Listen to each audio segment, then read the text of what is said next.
Saying goodbye to the Dodge Viper with a V10 powered road trip by Car Repius. Long after sundown, on a quiet stretch of I-65 an hour or so north of Nashville, an RX-8 materializes in the rearview mirror. The guy wants to race. No real surprise there. It's the kind of thing you come to expect when you're driving a Viper.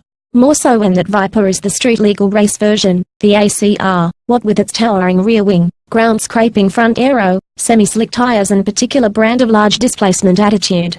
By design, any Viper makes a very unsubtle statement, one which must from time to time be backed up with action, if only to uphold the reputation of the good people back in Detroit who hand-built the thing. The Mazda is decidedly non-stock, its rotary wheels and its tailpipes spit flames. But even before I drop to third gear, wind up the V10 and punch a Viper-size hole in the darkness, its driver has to know there is no way in hell he has the faster car. No, he just wants to see what the Dodge can do. There are two kinds of people out there, those who appreciate the Dodge Viper and those who don't understand it. That was as true in late 1991, when the first generation of the unlikely production hot rod emerged, as it is of the fifth generation, or third phase, depending on how you break it down, car today. The RX-8 driver gets it. So does the guy in the Challenger 392 and whoever is driving that new Stingray and all of the other people on my 1,200-mile drive from Detroit to Nashville and back who either want to race or nearly drive off the road with astonishment and excitement when they see me slicing through interstate traffic like a predator. The Viper has always been a special, difficult car. Did its front mid-mounted V10, rear-wheel drive and manual-only setup make sense when the model was first conceived, nearly 3 decades ago, as a sort of Shelby Cobra successor? Tough to say. The configuration was certainly archaic by the time this, the present, and for the foreseeable future, final, version debuted in 2012. But that's the way it had to be.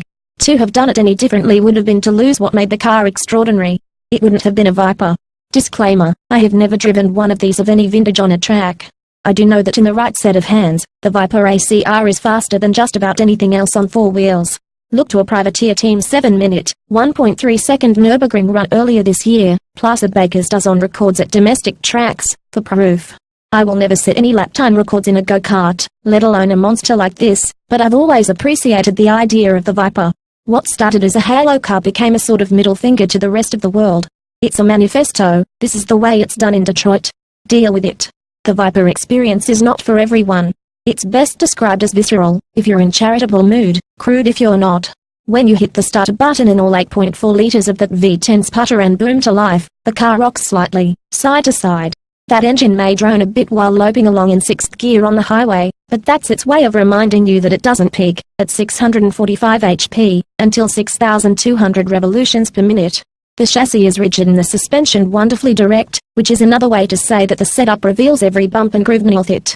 You have to reconfigure yourself mentally, and to an extent physically, to accept the car as it is, or you are simply not going to have a good time with it. If the seats get uncomfortable after long stints, even with, as on this car, a GTS package that adds a more luxurious interior than your standard issue ACR, be thankful that it doesn't get better fuel economy and stretch it out when you stop for gas. In its 5th generation, the Viper finally got traction and stability control, which is less of a surrender to the nannyism than you might think. Despite its surprisingly mild manner when driven even semi-sensibly, the Viper can snap, quickly, if you get too comfortable and push it beyond the threshold of balance. At times, it can get downright scary, but this sense of lurking danger adds a certain savor to the experience. Maybe I'm wrong to enjoy that.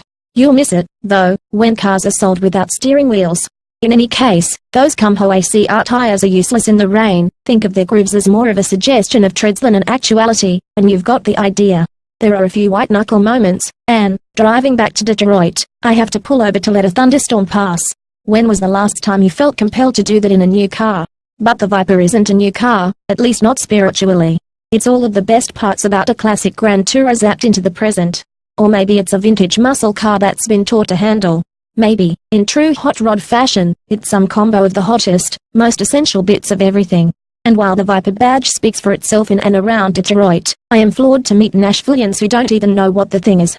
It doesn't help that this generation of Viper suffered an identity crisis. Recall that, for a time, it dropped the Dodge badge in favor of a standalone SRT nameplate.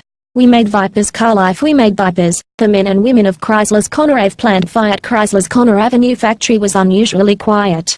On a day in early August, as the Dodge Viper inched toward history, the factory was more like a funeral parlor. The line had shut down. The Viper's ostensible competitors, depending on how you look at it, the Mercedes-AMG GT, the Nissan GT-R, even the Chevrolet Corvette Z06, may do certain things better, or for a lower price. Even Dodge's own Hellcats have it beat in the horsepower wars. But the Viper isn't about power above all, nor was it ever supposed to be a slick, tidy toy designed for the clinical delivery of speed.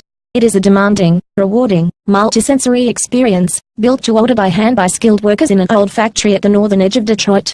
There is effectively nothing else to compare it to. Now that the Viper is dead, the elegies flow, opinion pieces praising its analog brutality and its Motor City bona fides, market journalists trumpeting its prospects as a future collectible. They are belated, and correct. Read it here first, the Viper was and is good. Cars like it are too few and far between to go unsung. A neighbor recently took delivery of his Viper. It must have been one of the last cars off the line, which has since gone quiet. Sometimes, when I hear him rumbling down the street, I stop what I'm doing and run to catch a glimpse. Like a kid running for the ice cream truck. His Viper, with its TA 2.0 package, is subtler than the ACR but still impossible to miss, painted the bright yellow of lane markers. It's a car I'd love to own, but I've never felt even a tinge of envy. It's his car, and I am content that he has it and appreciates it. That there are at least two of us on the block that really get it.